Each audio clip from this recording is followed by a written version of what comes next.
Hey guys, in this video we're making an adjustable sliding knot bracelet. This design has a single sliding knot and a bead in the middle. For our bracelet design today we're using 60 centimeters of 1.5mm satin nylon cord.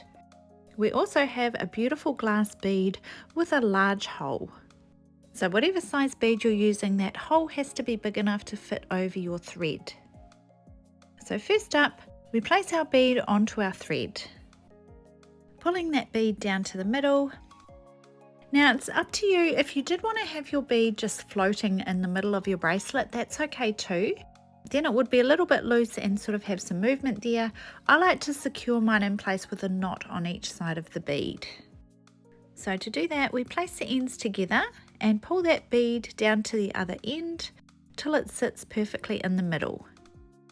Now holding that spot on the cord just to the right hand side of the bead, between my left index finger and thumb, and then bringing the cord around our finger 2 times to form 2 full loops around our finger.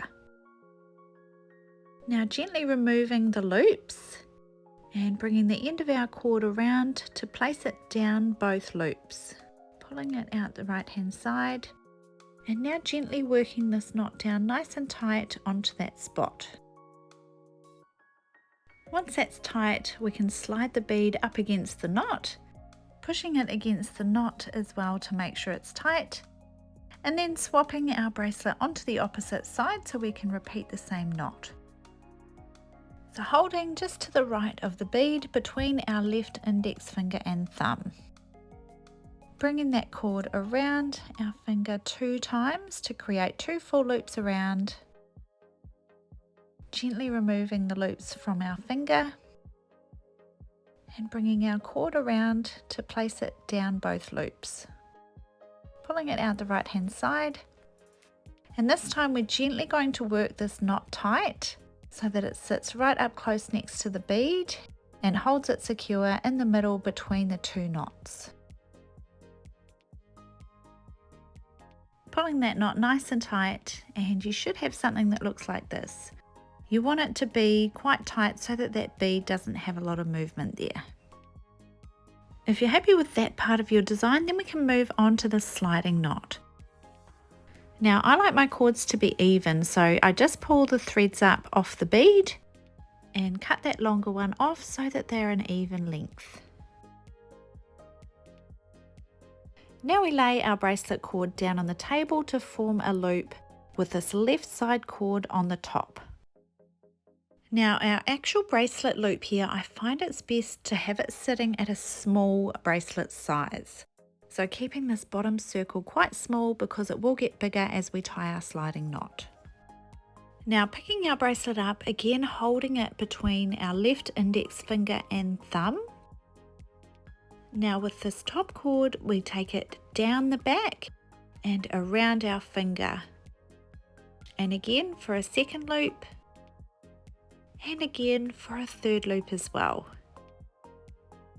Now gently removing all 3 loops from our finger and bringing the end of our cord around and placing it down all 3 loops. Pulling it out the right hand side. And then gently working this knot down nice and tight and tidy. Now it can take a few goes to get this little knot in the right position. So we want to just check and size our bracelet. So extending it out and then placing it over our hand onto our wrist. And seeing if our sliding knot sits in the middle opposite the bead. You can always untie and retie this sliding knot until you're happy with the position it sits in. Then we need to tie a stopper knot on the end of each cord. So holding that spot and just checking it fits over your hand, then we can tie some simple overhand knots onto each cord.